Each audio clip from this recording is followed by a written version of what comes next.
everyone. Welcome to my show, Conversations with Friends. I'm Megan Mermaid, and I'm a galactic guide and channel for galactic consciousness. And my role is supporting star beings in activating their divine purpose, connecting with their creative genius, and receiving the support that they deserve from their star families. So, in this new show, Conversations with Friends, I have the amazing opportunity to interview real people who are also my friends that are doing some extraordinary things. So, today I'm here with Zoë Daly, and she is the mastermind creatrix behind Ériu blankets, and she is also an expert on Celtic mythology, and she's going to share with us all about the beautiful Celtic sovereignty goddesses and so much more. So how are you doing, Zoë? I'm so excited to have you here today.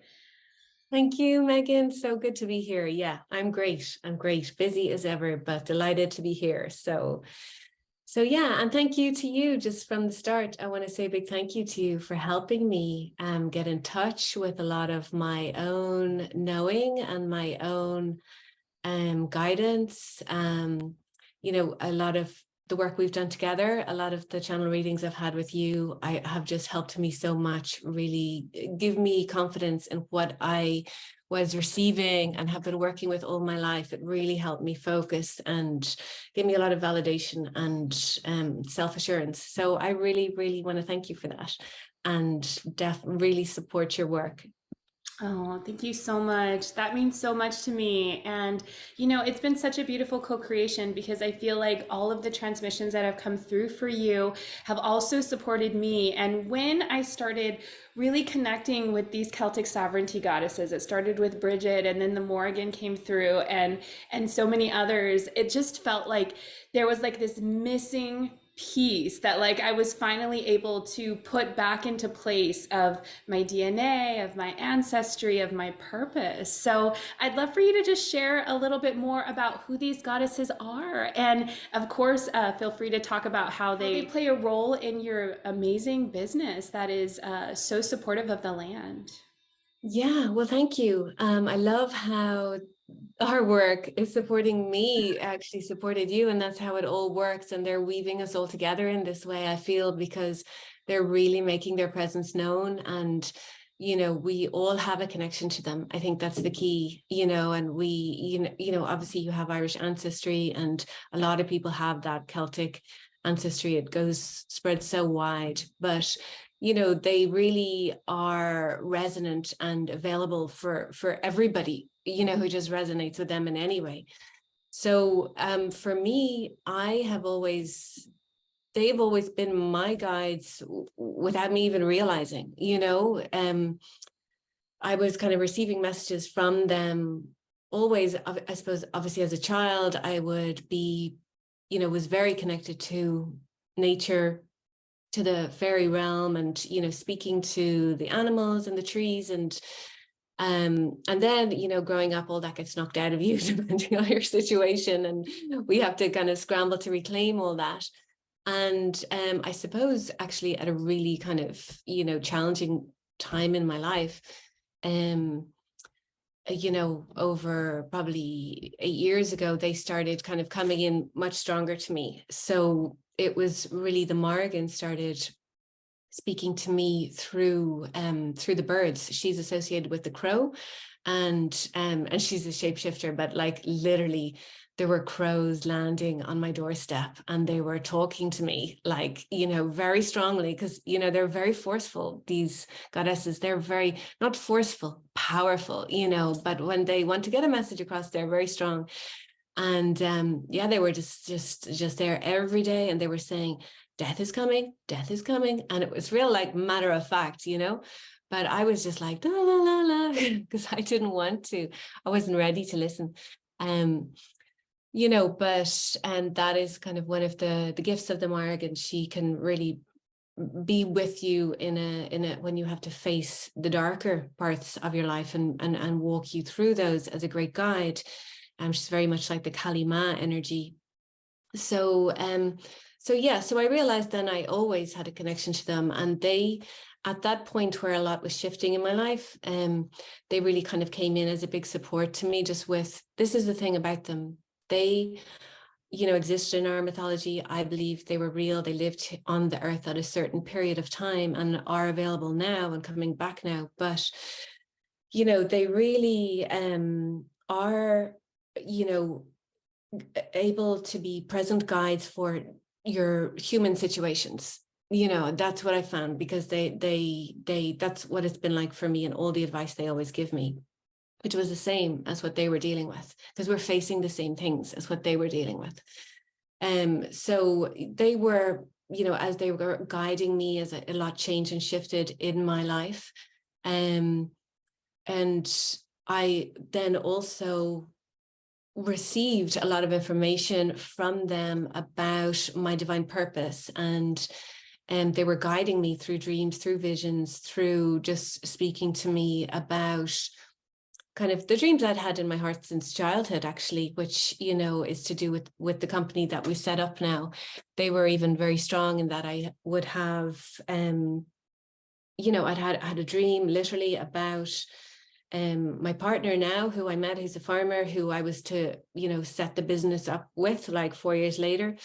And they really guided me to kind of keep following my heart, keep following this very simple idea that I had, which was to create a baby blanket out of very sustainable methods using Irish wool. So that was kind of the seed of the idea. And I was thinking, it all seemed, there are these very powerful figures like the Morrigan and the Dagda, who's her kind of divine counterpart, a masculine solar god. But they were always bringing it back to the simple things, that this is important, this dream is important, this seed is important, connecting with the earth is important.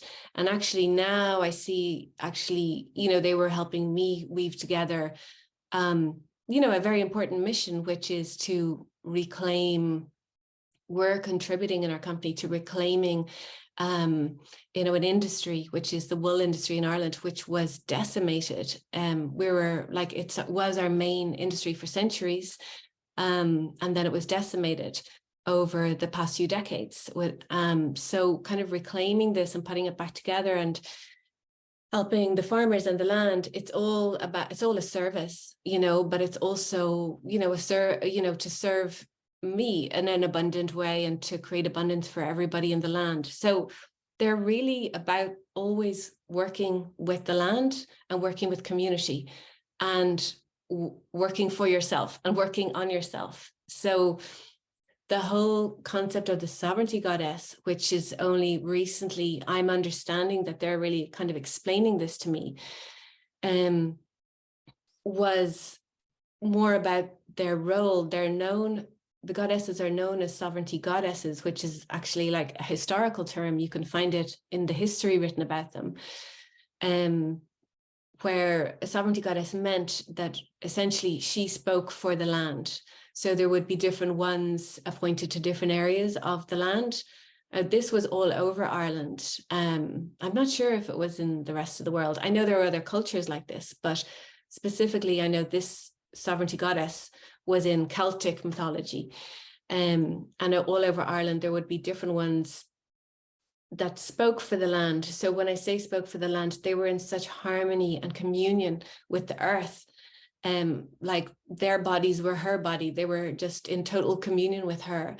And they were then trusted by their communities and by their kings to appoint the kings that would be the guardians of that area. So they worked very much, it was a divine feminine led culture. And it was, Ireland really is a divine feminine land.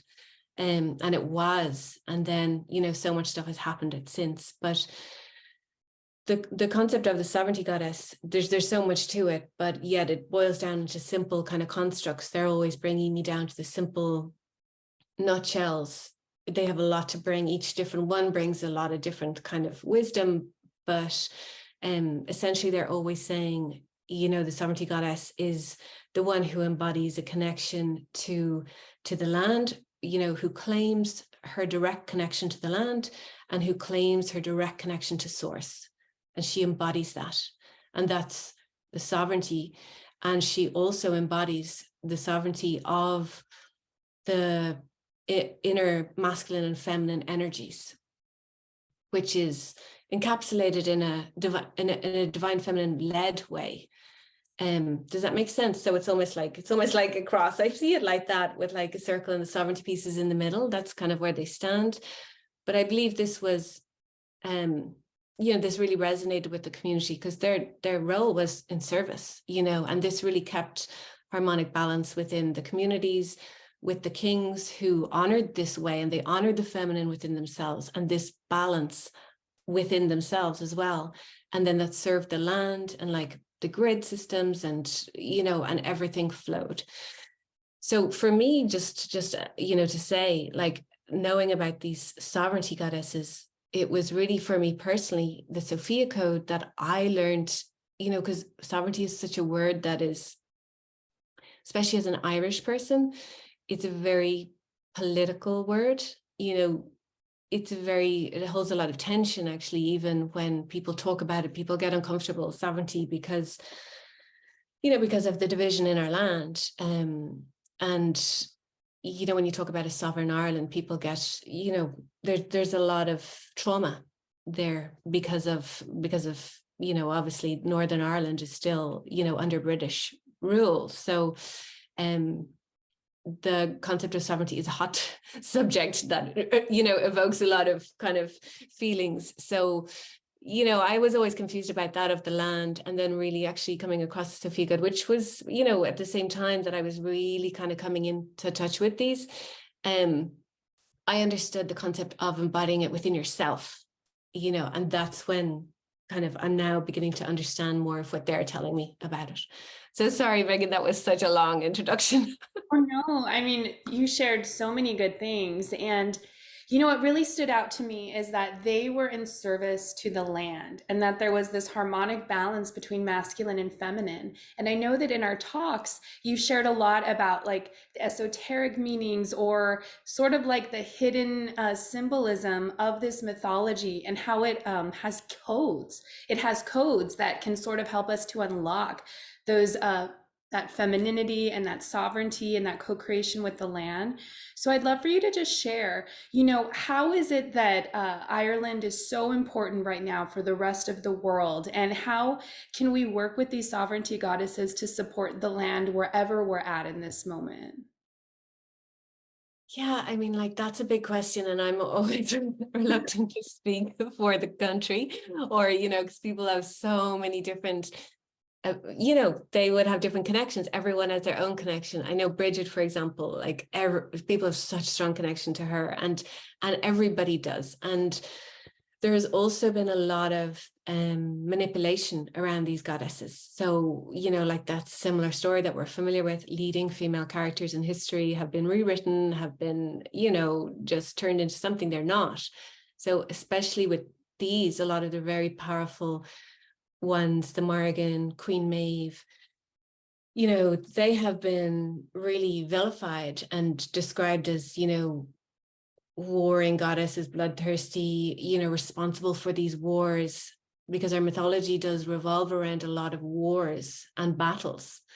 And like you were saying there, I believe what they've been showing me anyway is to relook at all these myths, relook at these stories, and then they're showing me really what was really they were saying, what really was happening, what's been rewritten, what truth lies underneath it, how to kind of read between the lines, and how relevant it is this day.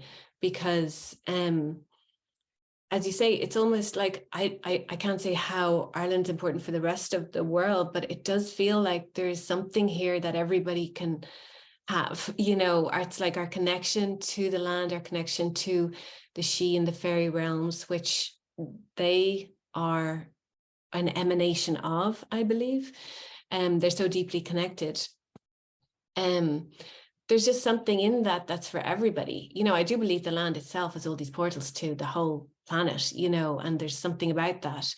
And literally in Ireland, like everywhere you walk, there's a sacred site. There's literally, it's littered with, ancient megalithic tombs, stone circles that are, just as historically recorded, older than the pyramids, older than the ones in England. So I just I feel like it's a connector point, like for so many, and it's also, or so many people have links back here, you know, through our DNA, through these. And I feel there's just a lot of healing taking place right now. And it also involves, I feel like, looking at what has happened, because, you know, Ireland as a land has always been a very sought after. You know, it's known as the island of destiny. You know, eons ago, a sought after land. So that was for a reason, right? Because of that reason, it was also, you know, it was also under attack. You know, there's been so many, like we have one of our ancient texts is called the Book of Invasions, which is literally says a lot, you know, like, and when the sovereignty goddesses were there, they're from this tribe called the Tua de Danann, which translates as the tribe of Danu. Danu being a goddess. So it was like the tribe, the men and the women called themselves the tribe of Danu, which was, you know, signifying this divine feminine led culture.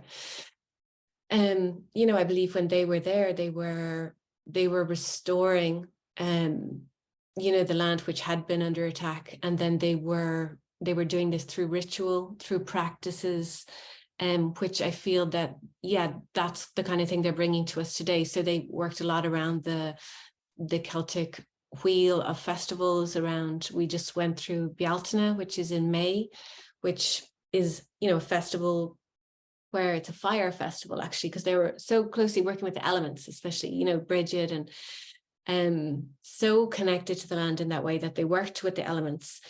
You know, Bealtaine is about connecting with the land, looking at your, you know, from an agricultural point of view, your herd, your animals, seeing what, you know, kind of, you know, has happened to them since the spring before coming into the summer, looking at their coats, looking at, you know, any parasites that have gotten on them, and driving them through fires. And they'd have these huge fire festivals where they do a healing and a cleansing of the animals and of themselves, and, you know, hold huge ceremony around this.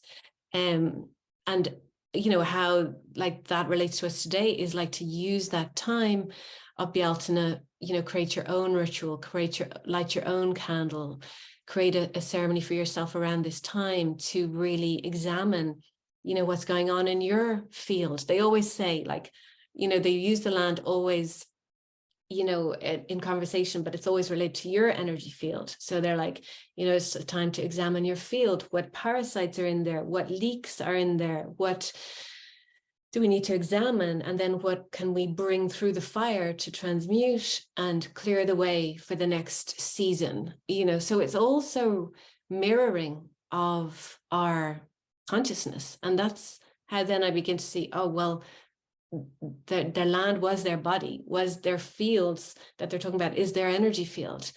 And when they were there, you know, working with the land in this way, they were dealing with the same energies that we're dealing with now. You know, there was a lot of settlers in Ireland. They came in and, you know, really upheld the land, because there was a lot of negative stuff happening.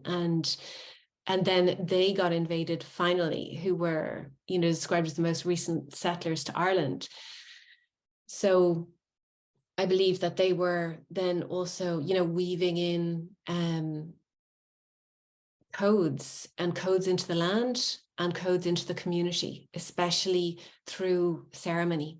And they worked very much with the seasons, with the land, to utilize these cycles, also astrological cycles, to bring in and work with the powerful energies that they could to you know, to strengthen their communities and you know, better them, you know. But they also did this through ceremony and through, you know, and you know, festivals. So they were also great, you know, had great fun, and that's very much connected to the Fae and the She realms that are all about play and joy and, you know, like dealing with dark stuff, but you can do it in a, you know, in a light way, you know. It's so powerful. And I love how There's just such a deep connection between the healing of the land and the healing of ourselves, and the importance of working with the cycles and working in ritual and working in celebration, and how that's really the path to the healing of the feminine. So I feel like the Celtic sovereignty goddesses are showing us the path of healing that wounded feminine by showing us where, the energies have been manipulated.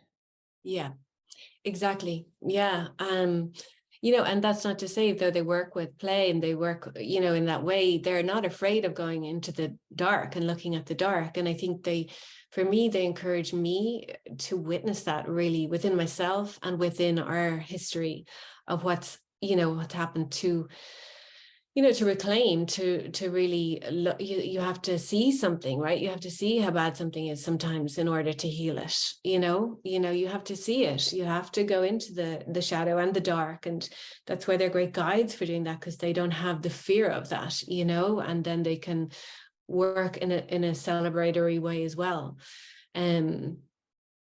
Yeah. So there's something else I was going to say on that. Yeah, a lot of the ceremony and ritual that they were doing and working with was the sacred marriage energies, and the hierogamic energies in this divine feminine masculine balance. And they did this through ritual. They did this. We have a lot of sites in Ireland that are known as royal sites. There's 5 or 6. They're almost like in a diamond shape around the country because it was separated into kingdoms. And these sacred marriage sites, or royal sites as they're called, they would practice these sacred marriage rituals. And this is when the sovereignty goddess would appoint the king, and the king would have to be, there was this thing called the Stone of Destiny that the sovereignty goddesses were, they were the guardians of. And, there was the story that, when he stood on it, it would make a sound that would be the rightful sound. I take that to be that they recognized the man who was embodying these energies within himself, a balance, masculine, feminine within himself. And therefore he would be the rightful king to rule, but to guardian for the land and the community. So the whole country was working in this way in their kingdoms in harmony. So that was a really important thing. And from what they've shown me was really, the desecration of this. I think that our myths, like you had mentioned earlier, of all these battles alluded to, or are encoded, from what I see, to explain and say how these sacred marriage principles were ripped apart. From what I've seen, it's almost like, like a virus invasion came like almost into the masculine, then that toppled the feminine. It was almost like they were infected first, and then that, took that power over. And then a lot of the land, these sacred sites, and still to this day, a lot of desecration took place. So to the sites themselves, but as I understand now, that beautiful template was desecrated too, so this was done through through many, many levels, I suppose. And even, dowsers and people can see energy that has been disrupted at these sacred sites. You can see one of our main royal sites, this apparently the Stone of Destiny, which tourists see. It isn't the Stone of Destiny. It's it's not the real one. So again, this is all for us to reclaim, because, as they assure me, we all have these ancient memories that we can unlock. And we are unlocking within ourselves. And I think sometimes that, it means, again, that mirror of the land, the history, and ourselves, it involves taking stock, ourselves. I know the more kind of I'm willing to do that within myself, then the more I see outside, and it's like a reciprocal kind of process. But the sovereignty goddesses themselves, there's a lot of different characters, and each one that I see, and I'm going to be kind of working more on this and hope to develop a book on this. A lot of them have different kind of gifts that they bring for ways of working in our day-to-day, so as they say to me, they're like vehicles for exploring our inner consciousness and our inner landscape, because they always talk about the land, like our consciousness as the land, for reclaiming all the parts of us that were lost or damaged and that need to be restored. So they have different gifts and ways, like Bridget, the Morrigan, Maeve, they all have these different kind of aspects of their persona that they want to bring to share, especially to women. I feel right now, of course, the men who are willing to work on their inner feminine, to bring restoration to those damaged divine feminine principles within themselves and the masculine ones. Yeah, that's so beautiful. I can't wait for that book. I feel like you just have so much wisdom to share about this. Did you want to talk a little bit about the blankets as well? Yeah, I mean, I'd love to, the blankets. And actually, I meant to contact you before this, but we've just released, or we're just about to release our first knitwear collection. So, yeah, so we created, basically, my grandmother had knit me this blanket for my baby 8 years ago. And I always wanted to do it in a very, organic, traceable way. When I went on this whole journey to find the most beautiful Irish wool, I found that we, as a country, exported all our wool, we imported all our wool, and it was back to front. So again, the Sovereignty Goddesses have been really guiding me behind this project, to restore sovereignty to our land in this way. So we call the company Ériu, Ériu is how Ireland got her name. So Ériu is translated as Erin and into Ireland. So she's very well known because, when this final kind of invasion took place, it was herself and her two sisters who climbed up these high hills and kind of faced down the invaders. And the deal she struck with them was that they would remember her name. They would call the land after her, and so that her name would be remembered forever, so that these sovereignty goddesses would be remembered forever. And they agreed that, and that's what they did. So so they really led me to this project where we're basically working with farmers to restore the value for Irish wool, which has been really devalued. And we kind of have this farm to yarn network that we've set up, and my partner's farm in County Wicklow, we're using that for kind of breeding programs, trying to re-establish a lot of these breeds that were also nearly extinct and decimated, where all the farmers have been forced to focus on meat production and wool has just been left. So we're just trying to restore that, and we make these beautiful blankets with these rare breeds. And yeah, it's all very much, it's a lovely project. We make baby blankets, we make kind of family blankets for everybody, and lots of sensitive people I love, especially light workers and priestesses, say that they really feel like the energy in them, because there's a prayer in them all, because it's very much guided by the Sovereignty Goddesses. I ask them to bless everything, to work through us, for the design, for everything. Even one of our main stitches is the honeycomb stitch, which I believe is a really important template in the Earth's grid, and that's, it all comes from them. So, I love the fact that we're sending out these blessings through these blankets. I feel like they're weaving pieces of the Sovereignty Goddesses everywhere they go around the world, and around babies, which is so important. So yeah, so they're rare. They're all handmade by our two women, Anne and Anne, these two Annes who make them, who we love. So everything is just done with such care and minimal processing. And we've just launched 3 ladies jumpers. Well, we're about to launch that. So yeah, in the future, maybe I could give a coupon code for your viewers if they wanted to do a discount, and we could do something like that. So I'd love to do that. And yeah, so the 3 jumpers we're just releasing are called Ériu, Banva and Fola, after the 3 sisters of 3 Sovereignty Goddess sisters, who are the main kind of ones in Ireland. So we're really excited about them. And we're going to be weaving. So these are hand knit, but we're also going to be weaving our yarn on a loom, and we're going to make like a Bridget's cloak, which I think would be cool. So I feel like they just have a lot of fun with this. They're like, we want this next.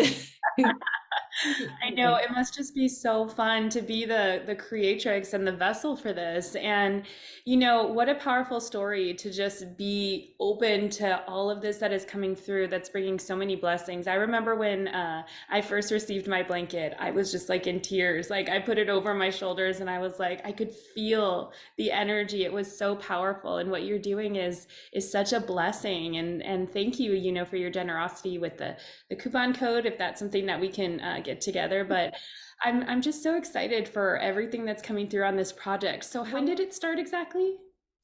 So this project on the wool, it started it started like 8 years ago. Well, when my granny gave this blanket, that kind of planted the seed, and then that's when I started receiving guidance about this. And there were times in my life I went through subsequently where I thought I have to shelve this whole idea. Like I really was going through such hard stuff that I was like, how can I even think of this mad idea to start a farming network where I'm from the city, I don't have, I just thought like it seemed so impossible and silly, but they were just encouraging me to stick, just keep following my heart. So I kept researching, went to meet farmers, collected wool. There was nowhere to process the wool here in Ireland because all the industries been shut down mostly. Had to send it to England, received back beautiful wool, then met my partner now, who's Lionel Mackey, who's a farmer, and it all just was amazing. He had just literally sold a family business where they had a big warehouse, and it had just emptied. I found a woolen mill, which is through all these people that had met, these farmers, which was just about to be shipped out of Ireland. It was the last remaining mill in the country, and there's very few in operation. There used to be one in every county. But we lost all that industry. So I had found one and I was like, oh my God, we need to save this woolen mill. And it just so happened that the whole mill fit exactly into his warehouse. Like it was all meant to be. There was all these divine alignments took place. And then obviously Lionel has experience as a farmer and he understands that whole side of things. So setting up the Farm to Yarn network, that really, was his forte, and now working with the sheep again and looking into breeds and how we can kind of expand this network in a way that kind of works for the farmers and gives them a fair price to reestablish this. It's very much a partnership, where, it's definitely been divinely led, and they're very much I'm definitely very much working with, I find even really myself, like those rituals I was talking about, working with the Bealtaine, working with the are really important to us as well, like on the land itself, on the farm. Like I was only saying to Lionel, we need to do these rituals as well. Like I'm just receiving this information. So just there, like 2 weeks ago, we lit a fire for the animals, and it was amazing because they came right up to the fire, and I was saying like, oh my God, their ancestral DNA recognizes this memory of, this is what we did. We came up and had this clearing. So it's like we're really relearning about working like this too, so it's fascinating. But another big part of the story though, Megan, from you is the mermaid part of so the Tua de Danann, the sovereignty goddesses. There is also like mermaids, in that there's a saint in Ireland, which again, I only found out from talking to you. I mean, it's no secret, but it's not well spoken about that. And she's even carved into the relief on some churches. This mermaid called Libon, and she was a member of the Tua de Danann, who was this, this magical tribe. And she was a mermaid, like, so she was a really important figure. And again, the information is so murky, like it follows a similar theme with a lot of the myths where a lot of these goddesses got turned into saints, or were met by the Christian church, found them and like saved them and turned them into saints. But really, we know about the ownership of that story was rewritten, essentially, but the power of their story is still there. It's like, Bridget was, a very powerful goddess, but she was turned into a saint. It didn't diminish her power in any way, because she's such a powerful figure that people everywhere can identify with and work with, either as a goddess or even or as a saint. And I love that about them. They kind of transcend what was attempted to diminish them. They can transcend that anyway, because even there are a lot of beautiful religious women in this country who have a pure heart, or who work with Bridget as a saint, and you can see the kind of fire in their eyes and the good that they do, even though I don't agree with that organized religion. But the mermaid thing was, especially for you, was so fascinating to me because of your surname. We discovered that basically there's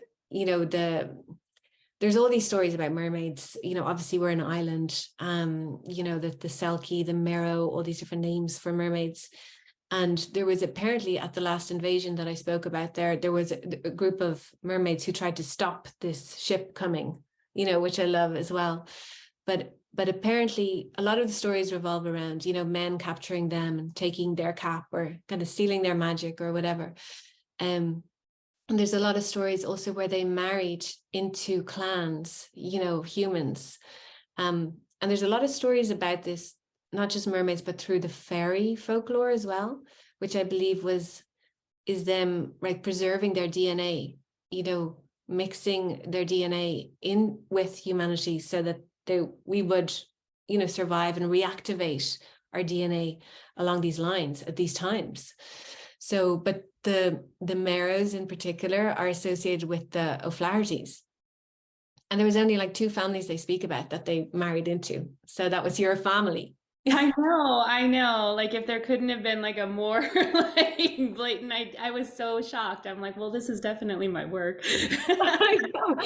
And do you know what I found last night as well? Because I was reading about the Merrows again, and they were saying this thing, Merrow men names and Merrow men, that's a whole different story, but Merrow women names are these list of names that I've never come across. But of course, one was Megan, and it means pearl in Irish, even though there's a lot of different Irish translations for pearl, but this one was pearl. I was like, again, perfect. I have to thank you for that because, after talking to you about the Tuatha De Danann and the Celtic Sovereignty Goddesses, I started to sit with the mythology of the Merrows and the Selkies and the soul cages and all of these things. And I'm receiving so much too that is going to be a big part of my deck and my books and my curriculum. And it's just so amazing how, as we're all starting to wake up and like see where our role is and where we plug in, we're all like activating each other and awakening each other, and it's just so beautiful. It is, definitely. And that's why, yeah, I really feel like with that weaving, which I'm involved in, and that's their plan, because we all have access to these pieces. And it's like, very big encouragement from them is to, work in community like this, that they worked in community was so important.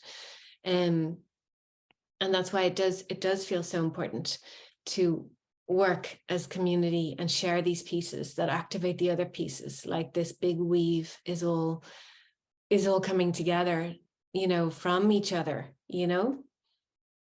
Yeah, I love that. And I love how you were sharing that the Celtic sovereignty goddesses, they really transcend religion and they transcend locations and they just go beyond into like the truth of the feminine through these like very beautiful archetypal and energies that like you said, each one has a gift, each one has a certain like style. Do you recommend choosing one, or does one come to you, or can you work with all of them? Like what's a good way to start working with them? Yeah, I think, just start with the one that appeals to you, and I feel like, yeah, Bridget is such a connector for people. For me, it was the Morrigan has always been one of my main guides. And I always just, take whatever practice to, as a, your protective practice before sitting with that and then asking to receive who kind of wants to work with you, because I feel like they kind of take turns and they complement each other, and like I work, obviously Ériu is a main one for the company, and Maeve, Queen Maeve is a very powerful one. I find she's very powerful working with that masculine feminine balance within ourselves, and like she's very good at helping me see, oh, that's gone into the toxic feminine there, or that interaction I had was a bit like my masculine was not in place there. She's very specific about that. The Morrigan is very like really good guide, as I said, for like looking at what needs to be looked at, as a very supportive presence for the darker things. Ériu, as I said, I see her very creative, very powerful. Bridget is, so powerful for transforming and transmuting energies and looking at that inner landscape, I find as well. So I would say really like, for me, they always do this beautiful kind of practice before I sit with them, which is to, envision that chalice. They worked a lot with chalices in their ceremonies. They worked a lot with honey and made the sacred drink of mead. And which again was, I think it brought them into this really beautiful communion with the land, like a plant medicine. So they always encourage me to sit, in that envisioning of my body as a chalice, my heart open, and to really envision that direct sovereignty goddess piece where you're directly connecting to your source, directly connecting to the land, and your body is a chalice to receive that flow and flowing into the land, and then always receiving like almost like an aura of protection around. And then I just sit open to, once I'm in that space, and ask to receive. So I think that's an important space to be in. It's an important space to be in your own sovereignty before calling them through, because what they've told me as well is there has been a lot of manipulation on these names, and they don't want to be worshipped. They want to work as mirrors for our own consciousness, for healing and for our own power, for our own rebalancing of energies. A lot of them have been turned into, you see the Morrigan, for example, there's been a lot turned into like worshipping her or making sacrifice to her. And that whole thing, it just never resonated with me.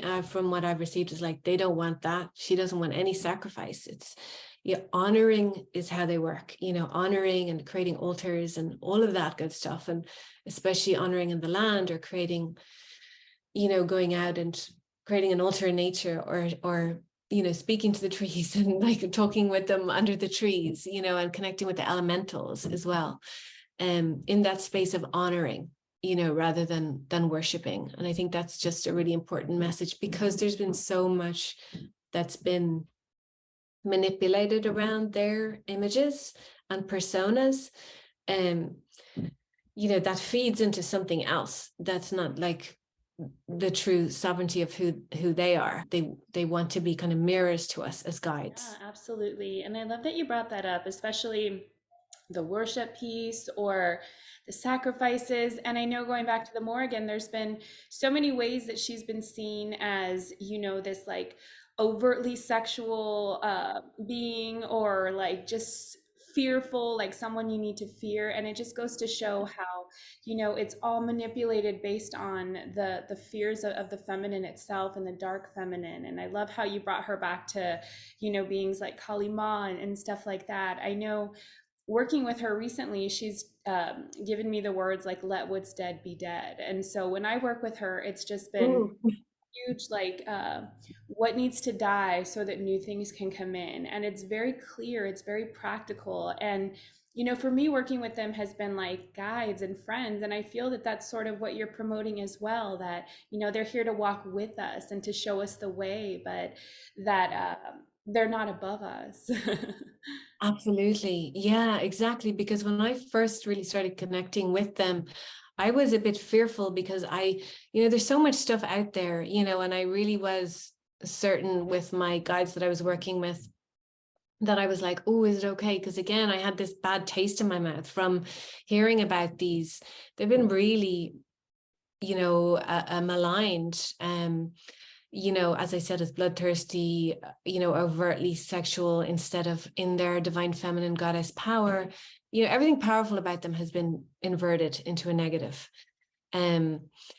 So it was really when, I was sure of my own sovereignty space when I'm meditating, then I know that I'm receiving clear channel, and that would be backed up then by even mirroring in the outside world. They're really here to walk with us, and to I feel like they were really here and are here, but they were really here physically doing exactly what we're doing now, which is really taking stock of what on earth is going on in our world, in our consciousness, the wars that are going on, the war for our consciousness, and these battles that they were facing.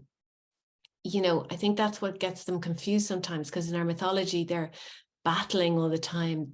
The Morrigan is present at a lot of wars. And Queen Maeve is famous as, her army is famous. But, they assure me like it's out of deep love for the planet. Like Ériu had to defend against an army because of their deep, deep love for the sovereignty and the ascension of our planet. They had to take stand for that in a Kali Ma type of way. It's not that they wanted to be that, but that was the battlefield that they walked into at that time and were prepared to be there in that space. And that's why they're very strong, in the same way Joan of Arc was in, in an army. And that's why they're here now, because they don't mince the fact that like we're in a war for our consciousness. There is stuff going on every day that we need to take stock of, that we need to be in battle for our own sovereignty of our own field, and that's why there's such strong guides for us now, because they're like, we were here before, we were doing this before, but now we're here together with you, and we can bring our wisdom of what we have walked through already, what we see, our connection to the star systems, our connection to source, our connection to the land, bringing that wisdom so that we can really utilize it as much as possible in our everyday lives. That's the point. It's for our everyday lives that we can utilize these things. Like you have this simple thing of connecting with nature, how much we receive when we literally just go out and connect with nature, or connect with our plants, or, spending that time every day, if even 5 minutes a day, connecting really with our claiming our direct connection to earth, can just transform so much of our day. If we can do that, even in my mornings, I'm busy because I have 2 kids, and I always busy getting them to school. And even though I connect with nature and I'm all about that, I found just recently as a practice, they were encouraging me when I have a cup of tea, this is the first thing I do. And I'm up early with my toddler running around, I normally get my phone and I'm checking, God, what happened, that I need to get on. They're like, don't do that. Just have your cup of tea and just look at the trees outside your window. And since I've been doing that for like a couple of weeks, it's like, even just like that 10 minutes, it's transformed my whole day. And I should know this, right? Like I'm all about this connection, but they're just saying like these tiny, simple tweaks that we can do to our everyday, bringing that direct connection to the land, which then affirms that direct connection to our source, is walking that way of a sovereignty goddess.